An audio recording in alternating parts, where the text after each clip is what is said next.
Mais longtemps avant Babylone, il y a 5 ou 6 000 ans, une autre civilisation remarquable a vu le jour dans ce qui est aujourd'hui l'Irak. Les Sumériens possédaient une culture exceptionnellement avancée. La liste de ce qu'ils ont créé ou inventé n'a rien à envier à nos sociétés modernes.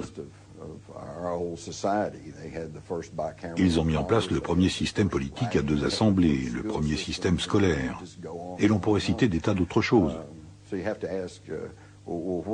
Il faut donc se demander où ont-ils pris toutes ces idées.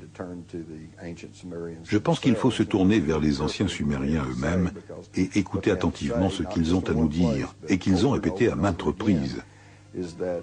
À savoir que leur civilisation leur avait été enseignée par des êtres descendus sur terre depuis le ciel. Ils les appelaient Anunnaki.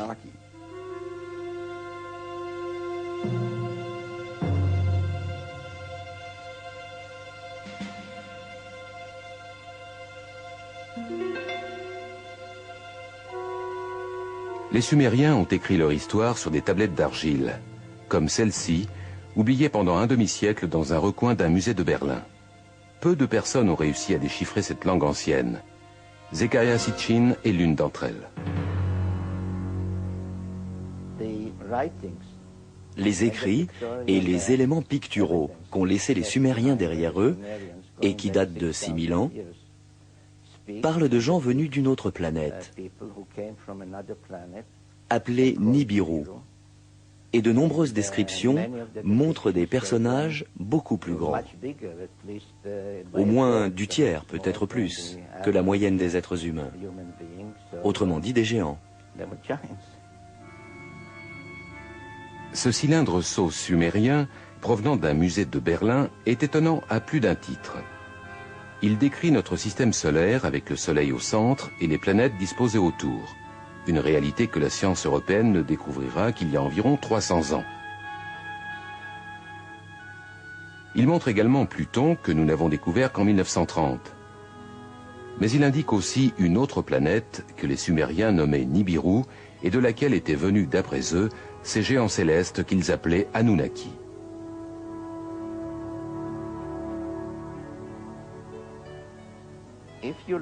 Si l'on observe les 3 personnages représentés ici, on voit qu'ils sont à peu près de la même taille. Mais si l'on garde à l'esprit le fait que cette divinité est représentée assise et que l'on extrapole sa taille à partir de la distance comprise entre son genou et sa hanche, on réalise qu'il doit mesurer environ 3 mètres, un géant. C'est l'un de ceux qui serait venu sur Terre depuis le ciel. Cherchant les signes d'une existence extraterrestre, les astronomes ont poussé leurs investigations de plus en plus loin dans l'univers. Mais peut-être auraient-ils pu se contenter de regarder plus près. C'est dans notre propre système solaire qu'un mystérieux objet a récemment été détecté à proximité de l'endroit où les Sumériens avaient situé leur fameuse planète Nibiru, fief des Anunnaki.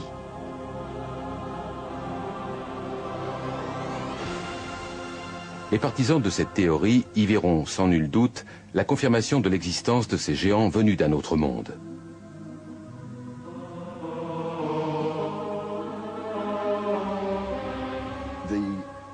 En gros, l'ancien texte sumérien nous dit qu'il y a plus de 400 000 ans, ces Anunnaki sont venus de l'espace et ont atterri sur notre Terre, dans la vallée du Tigre et de l'Euphrate. C'est là qu'ils auraient établi une colonie qu'ils ont nommée Éden.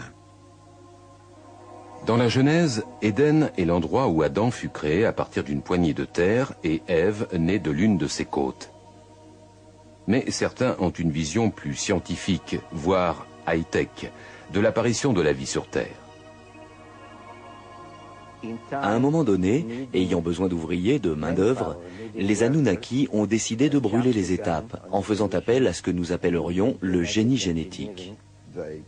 Ils ont pris le sperme de l'un des Anunnaki, qu'ils ont associé à l'ovule d'un humanoïde primitif, probablement l'un de ces êtres dont les paléontologues trouvent aujourd'hui les restes en Afrique, comme la fameuse Lucie.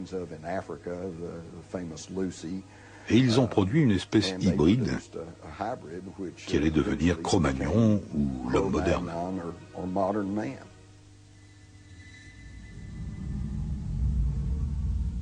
La légende dit que lorsque les Anunnaki sont revenus après plusieurs milliers d'années pour constater les résultats de leur travail génétique, ils auraient trouvé les femmes de notre Terre irrésistiblement séduisantes.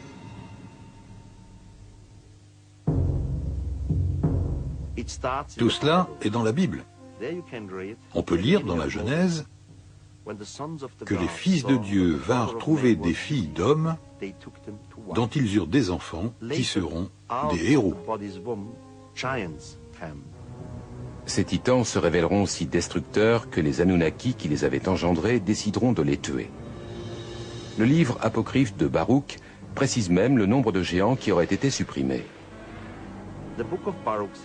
Le livre de Baruch précise: alors Dieu fit le déluge. Il détruisit toute vie sur terre, y compris les milliers de géants qui l'habitaient.